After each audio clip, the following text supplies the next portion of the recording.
Bonjour tout le monde, Sébastien Beaupied, consultant en stratégie digitale et expert Google Ads pour les entreprises. Alors aujourd'hui, on se retrouve sur le compte Google Ads d'un de mes clients.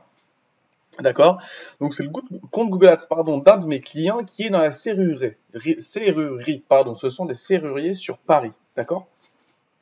C'est une entreprise qui a été lancée récemment. Et afin d'être visible et d'obtenir des clients, on met en place de la publicité sur Google pour que quand quelqu'un tape serrurier en Île-de-France, région parisienne, et ben, l'entreprise puisse apparaître sur la première page de Google afin d'obtenir des appels.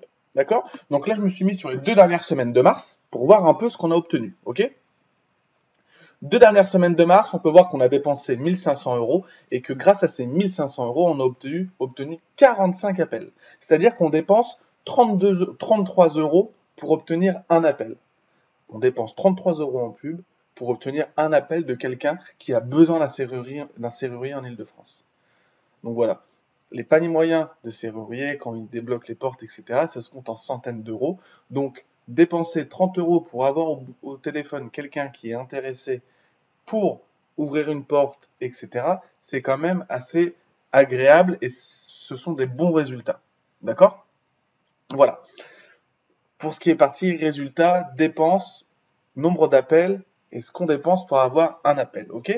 On peut voir que le CPC moyen ici, donc le CPC moyen, c'est le coût par clic. C'est-à-dire que quand on met notre annonce sur Google, que quelqu'un clique sur l'annonce, c'est ce qu'on va dépenser sur le clic. On dépense en moyenne 6,56 €. 6,56 €. Donc vous pouvez vous rendre compte que c'est des coûts par clic qui sont très élevés. D'accord? Je prends l'exemple de quelqu'un dans le bâtiment, d'un pisciniste, d'un couvreur ou quoi que ce soit, dans une région qui n'est pas sur Paris, on va dépenser 1 euro, 1,50 €, 2 euros. Là, on est à 6,56 € à chaque fois que quelqu'un clique sur notre annonce ou clique sur le numéro de téléphone. Ok? C'est des CPC qui sont un peu élevés, mais on peut aller encore plus élevé. Hein. Mais bon, là, c'est déjà pas trop mal. D'accord? Donc, on peut aller voir les mots-clés, voir un peu les mots-clés qui ont été utilisés pour obtenir des clients. Ok? Tac, on va ici, conversion. Voilà, on peut voir qu'il y a des mots-clés, surtout les mots-clés serrurier comme ça. Tac, tac, tac. Ça, c'est des mots-clés qui marchent beaucoup. Serrurier H24.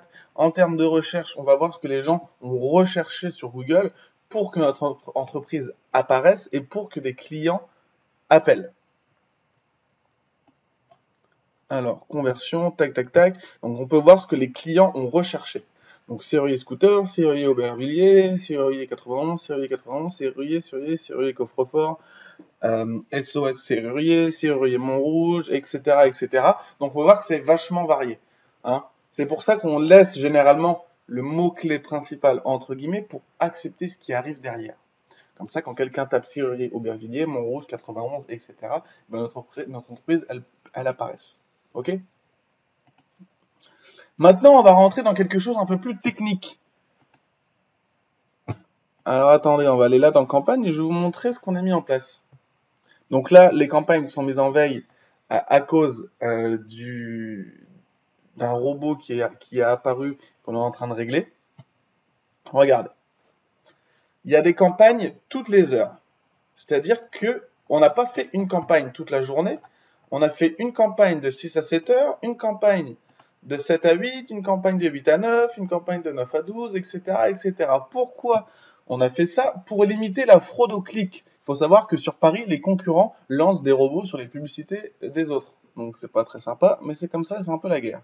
Et du coup, de pouvoir faire une campagne par heure, ça limite quand un robot arrive sur votre campagne. Si vous avez dit à votre campagne, moi je veux dépenser 100 euros par jour, qu'il y a un robot qui tombe sur votre campagne, ils vont dépenser des 100 euros par jour en 2 minutes. Du coup, votre campagne, elle est morte pour la fin de la journée.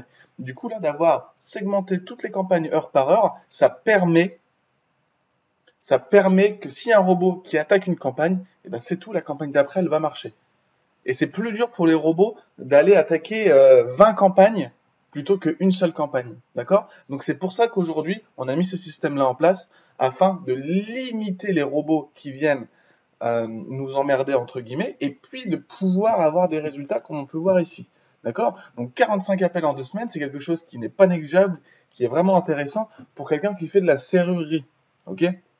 Donc aujourd'hui, si vous faites de la serrurerie, vous aimeriez que je m'occupe de vos campagnes afin d'obtenir ce genre de résultats, vous pouvez me contacter. Vous avez dans la barre de description en bas, vous avez mon numéro de téléphone, etc. sur le site internet Otimo Agency. Vous pouvez me contacter et on fait un appel ensemble. On va voir ce qui est possible de réaliser. Si au contraire, vous êtes quelqu'un qui veut apprendre comment faire ce genre de campagne et qui veut apprendre à avoir ce type de résultats pour des clients, que ce soit dans la serrurerie, dans le bâtiment ou autre, grâce à Google Ads, vous allez voir dans la barre de description, il y a des formations que je propose afin de vous aider à vous former et à pouvoir obtenir ce genre de résultats pour des personnes de votre entourage ou des clients dans votre région. Voilà. Je referai une partie 2, analyse un peu plus poussée. Là, c'est déjà pour vous donner un peu un ordre d'idée sur comment se structurer une campagne et les résultats potentiels qu'on peut avoir. Il y aura une partie 2 bientôt, je la ferai, vous serez au courant, il n'y a pas de souci. Sur ce, je vous souhaite une bonne journée, une bonne soirée, au revoir.